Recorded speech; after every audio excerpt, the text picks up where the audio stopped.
One day, isang araw, isang adlaw, napakagwapo talaga ng panahon ngayon. Tulad ng isang lalaking ito na nagbukas ng pinto. Sobrang gwapo. Kanino kaya ang anak to? Napakaburito naman talaga. Hala, tara, alamin natin kung anong sekreto niya.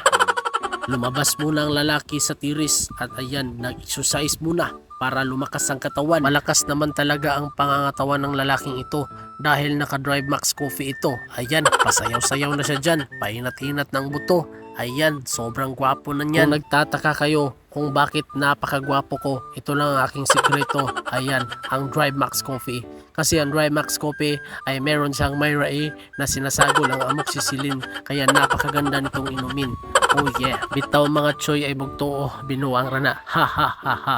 At sa mga puntong ito ay lumabas ako dito sa aming Kalibangan dahil dito ako magkakape. Masarap magkape sa Kalibangan dahil maamoy mo talaga ang baho na yung itats. Oh yeah.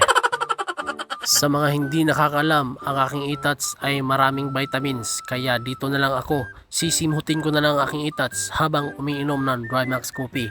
Oh yeah. Sa mga puntong ito ay tinignan ko ang aking sibuyas. Dito ko siya tinanim sa malapit sa aming Kalibangan dahil ang aming Kalibangan ay nagbibigay ng sustansya sa lupa.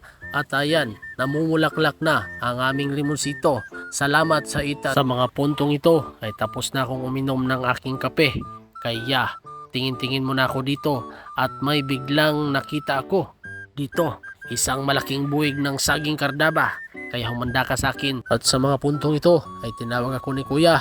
Linisan mo daw yung isda. Kaya dali-dali akong naglinis ng isda. At sa mga puntong ito ay dito na. Sinimulan ko na. At dahil nakainom ako ng Drive Max, ayan, binilisan ko na. Napakapaspas ko talagang maglinis ng isda. Ayan, dahil yan sa Drive Max Coffee. Salamat pala sa iyo, Drive Max. Oh yeah.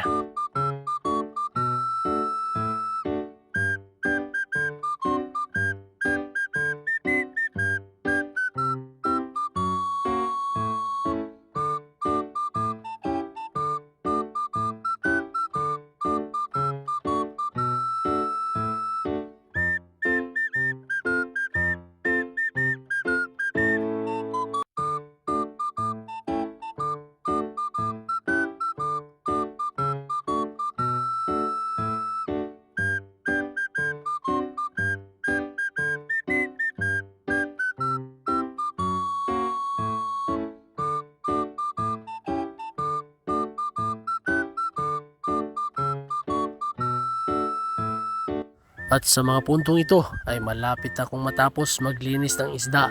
Napakakuti talagang maglinis nito dahil maraming himbis at maraming hasang nakukunin. Ayan, hinuhugasan ko ng maayos para masarap siya kainin pag niluluto. At sa mga puntong ito ay binilisan ko na para matapos. Approve ka sa akin. Oh yeah, salamat sa panunood.